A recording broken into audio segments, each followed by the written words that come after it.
जय श्री कृष्णा। कैसे हैं आप लोग फ्रेंड्स? आज की चर्चा जो होने जा रही है काफ़ी महत्वपूर्ण होने जा रही है।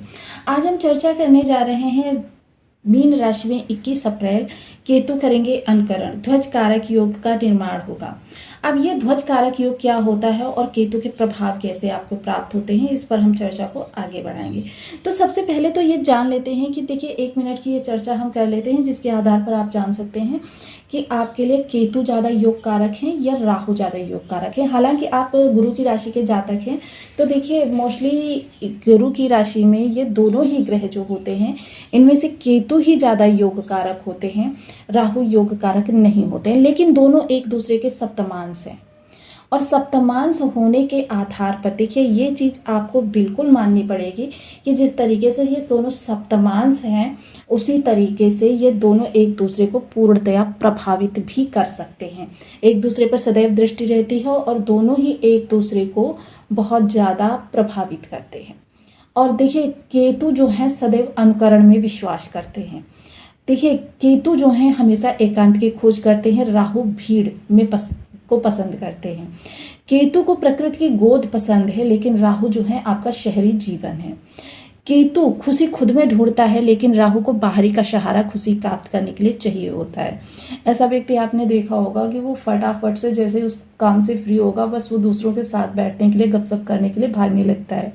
उसका मन जो होता है एक स्थान पर टिकता ही नहीं, वो सोचता है जहाँ पे भीड़ है मैं वहीं पर जाऊँ। तो ये चीज़ें राहु के साथ बहुत ज़्यादा होती है। केतु खुशी खुद में ढूंढता है और केतु बाहरी का सहारा ढूंढता है। ईश्वर का भक्त है केतु, लेकिन राहु जो है ईश्वर पर शक उत्पन्न करते हैं। केतु जहां आपको मौका देते हैं, लेकिन राहु आपको धोखा देते हैं। केतु जहां अलगाव उत्पन्न करते हैं, राहु लगाव उत्पन्न करते हैं। केतु अमृत हैं, राहु नशा है, जहर है। वहीं देखिए केतु का उद्देश्य जो है वो स्पष्ट नहीं होता है, लेकिन राहु का उद्देश्य जो होता है साफ होता है, क्लियर होता है। राहु सवाल करता है, केतु मान लेता है। राहु बाहरी उन्नति है, केतु आंतरिक उन्नति है।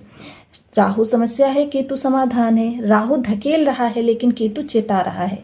राहु डिजिटल साधु है, केतु साधनारत साधु है। केतु कमियां निकालता है ताकि व्यक्ति उनको रिमूव कर सके, लेकिन राहु कमियां छिपा देता है। तो ये देखिए दोनों के ही प्रभाव होते हैं जो प्रभाव व्यक्ति को बहुत ज़्यादा प्रभावित करते हैं। अब मोस्टली एक चीज़ और यहाँ पर क्लियर कर दूँ, उसके बाद चर्चा को करती हूँ कि देखिए ग्रहों की प्लेसमेंट सही स्थान पर हो जाना ही पर्याप्त नहीं होता है कि किसी भी ग्रह की प्लेसमेंट सही स्थान पर है। प्रकृति ने तो अपना कार्य कर दिया, आपको वह समय दे दिया जिस समय पर आप उस ग्रह के अनुसार अपने आप में परिवर्तन करके, अपने कार्यों में परिवर्तन करके आप चीज़ों को प्राप्त कर सकें। लेकिन क्या आप लेने के लिए तैयार हैं? ये चीज़ें भी आप देखिए। ध्वज कारक योग कब बनता है? ये बहुत रेयर ऐसे काम होते हैं जो, और केतु ही हैं ध्वज।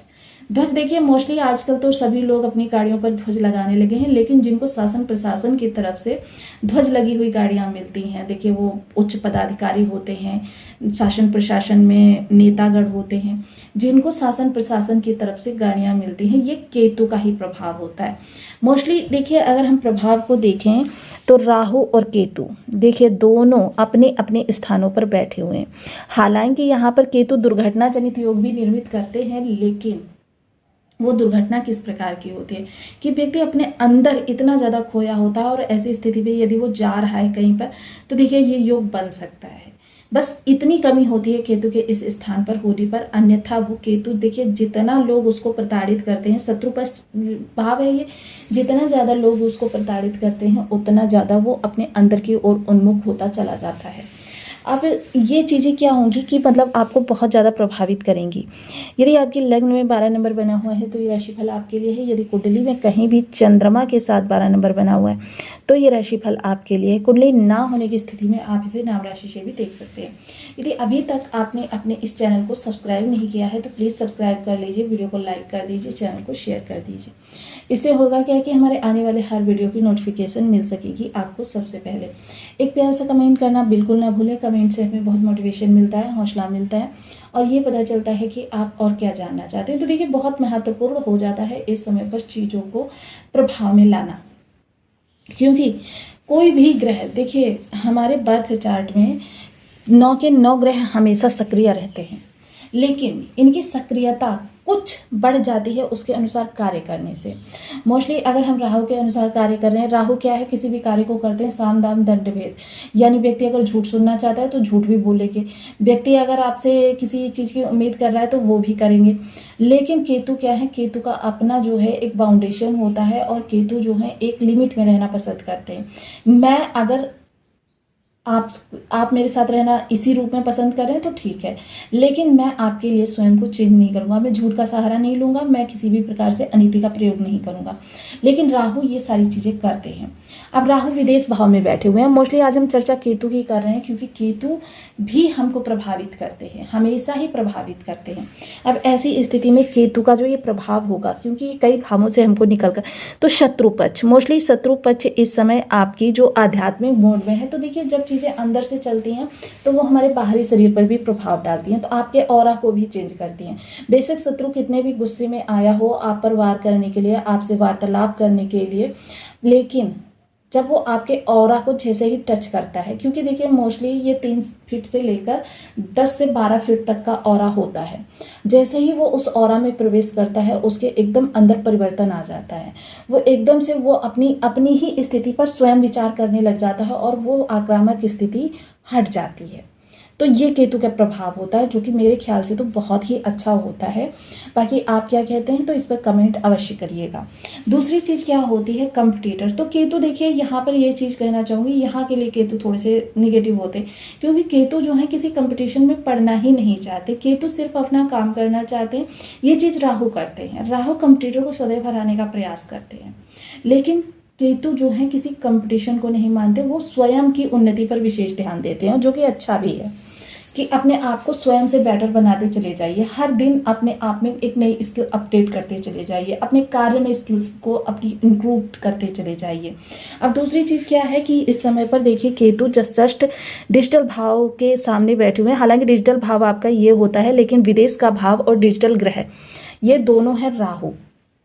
तो ऐसे में आप जो भी जॉब करते हैं, क्योंकि ये आपके धन त्रिकोण का दूसरा भाव है, अब धन त्रिकोण में है तो इसका मतलब ये धन पर भी विशेष प्रभाव डालेंगे।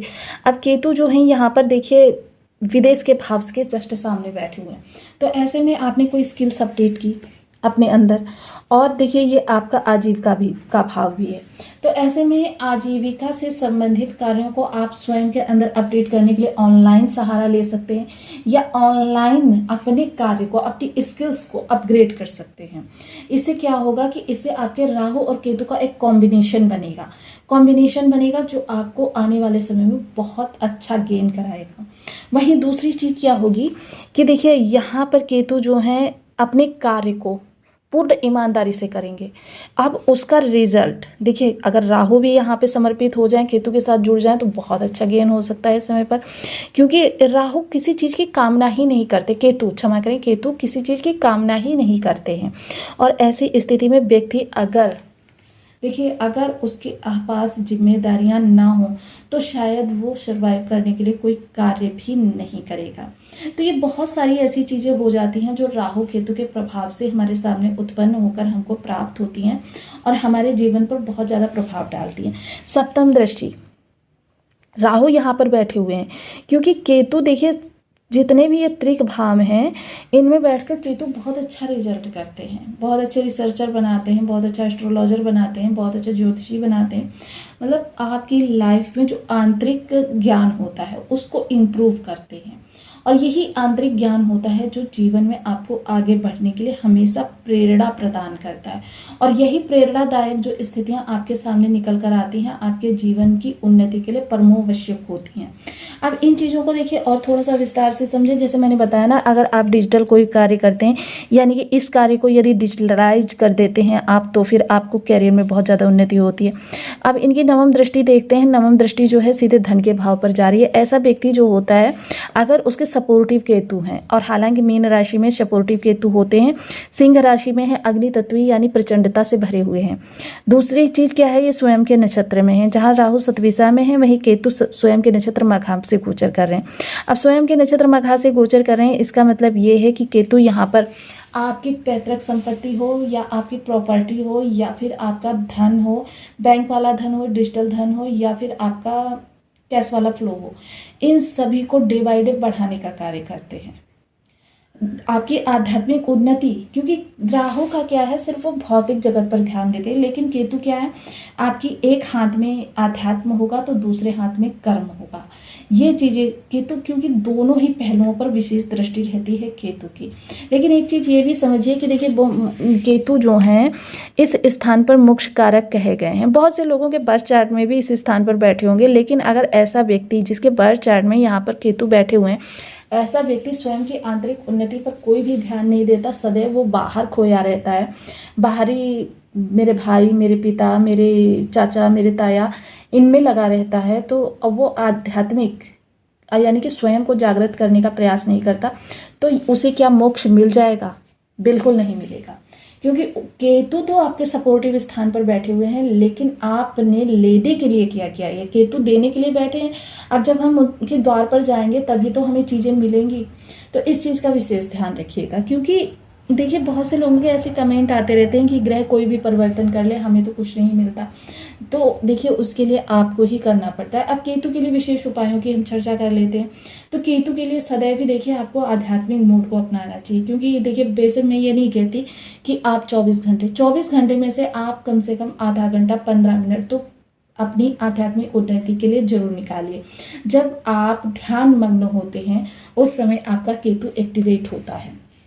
अब ये केतु एक्टिवेट होता है जो आपकी आंतरिक चेतना को विकसित करता है, और ये आंतरिक चेतना जब विकसित होती है उसी समय पर व्यक्ति, क्योंकि आप बाहर से कुछ सीखते हैं, एक व्यक्ति उड़ती हुई दृष्टि से सीखता है, लापरवाही से सीखता है, और दूसरा व्यक्ति एकाग्रचित होकर किसी चीज़ को सीखता है। अब आप ही बताइए किसका परफॉर्मेंस बेटर होगा, जो उड़ती दृष्टि से या लापरवाही से चीज़ों को सीखा हुआ है, या जिसने पूर्ण तन्मयता से, पूर्ण तल्लीनता से, पूर्ण एकाग्रचित्ता के साथ चीज़ों को सीखा हुआ है। तो